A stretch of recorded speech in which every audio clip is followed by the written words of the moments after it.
రాజధాని అమరావతి నిర్మాణం కోసం ప్రభుత్వం వేగంగా అడుగులు వేస్తోందని గవర్నర్ అన్నారు. తాత్కాలిక సచివాలయం, అసెంబ్లీ, రహదారులను అత్యంత వేగంగా తీర్చిదిద్దిందని స్పష్టం చేశారు. కేంద్ర బడ్జెట్లో మూలధన లాభాలపై పన్ను మినహాయింపు ఇవ్వడం ద్వారా రాజధాని నిర్మాణానికి భూములిచ్చిన రైతులకు ప్రయోజనం చేకూరుతుందని వివరించారు. In Amaravati, it is our endeavor to build a world-class capital city.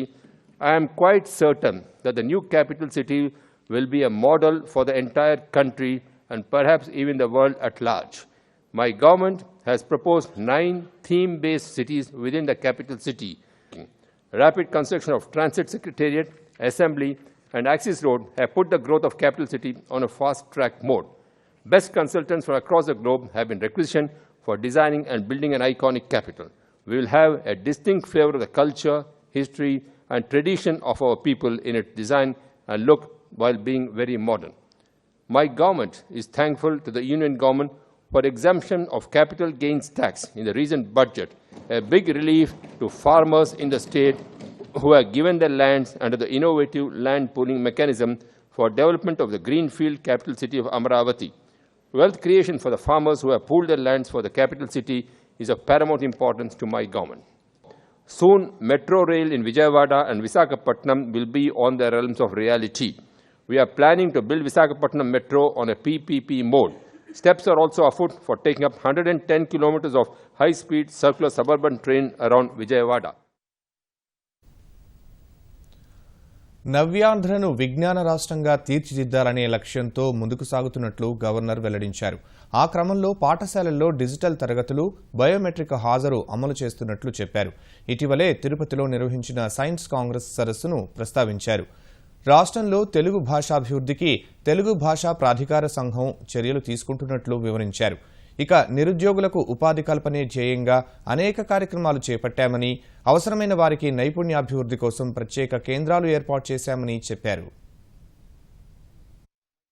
Is committed to establish a knowledge society and ensure quality education for all. We are putting necessary reforms in place to achieve 100% literacy by 2019 and prepare youth to serve the needs of industry and society.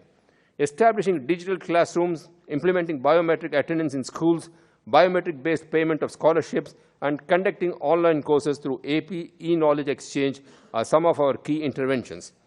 Our efforts to make Andhra Pradesh a knowledge state and education hub of the country are on track.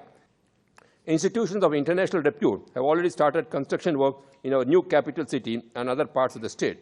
Collaboration is also being sought from world's top-ranking education institutions to provide access to higher learning to our students. Andhra Pradesh, I am sure, will soon emerge as a major education hub in the country. The 104th Indian Science Congress in Tirupati, where world-renowned scientists including Nobel laureates had participated. National Women's Parliament has helped in providing the state a brand distinct image and improved the visibility of the state at the national and international levels.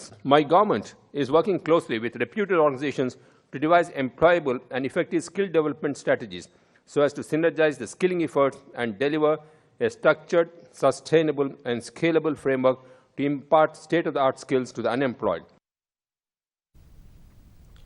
ప్రభుత్వం పారిశ్రామిక రంగంలో ఇస్తున్న రాయితీల ఫలితంగానే విశాఖలో 2 సార్లు నిర్వహించిన భాగస్వామ్య సదస్సులో లక్షల కోట్లు పెట్టుబడులుగా వచ్చాయని గవర్నర్ నరసింహన్ అభిప్రాయపడ్డారు. The first investment meet held a year ago in Visakhapatnam attracted 328 investment proposals worth 4.67 lakh crore. With an impressive hit rate of about 48%, these projects are at various stages of implementation and grounding. It is a matter of pride and encouragement that my government has successfully hosted the 2-day AP-CII Partnership Summit for the second time in succession at Visakhapatnam in January 2017. The summit, exceeding all expectations, witnessed signing of 665 memoranda of understanding worth rupees 10.54 lakh crores, with a potential to provide employment to 22.34 lakh persons. The response of investors from all across the globe displaying interest to invest in different industries in the state speaks volumes of the confidence and faith of the investors and people in the state's leadership. రాష్ట్ర ప్రభుత్వం తీసుకుంటున్న చర్యలతో వ్యాపార అనుకూల రాష్ట్రాల్లో తొలి స్థానంలో నిలిచామని governor గుర్తు చేశారు. అదే సమయంలో ఇటీవల రాష్ట్రానికి దక్కిన CNBC state of the year award, విద్యుత్, ఐటీ రంగాల్లో 5 జాతీయ అవార్డులు సాధించిన విషయాన్ని ప్రస్తావించారు. Andhra Pradesh has occupied the first position in the ease of doing business rankings this year, as rated by the World Bank and the Department of Industrial Policy and Promotion.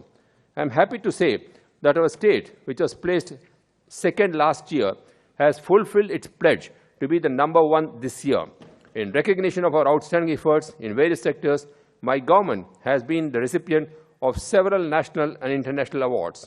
5 awards in energy sector for energy efficiency and conservation, 1 award in irrigation sector for better water management, 1 award in the industry sector for ease of doing business, 1 award in revenue department for MeKosam portal, a public grievance redressal forum, and 3 awards to finance department for e-governance and financial management, are to name a few. My state has topped in attracting private sector investments as per latest RBI bulletin for the year ended 2016. It is indeed a matter of great satisfaction to see Andhra Pradesh being conferred the State of the Year award by eminent jury of CNBC TV 18 and bagged the India Business Leader Award. My congratulations go to the personnel of the various departments who have made this possible.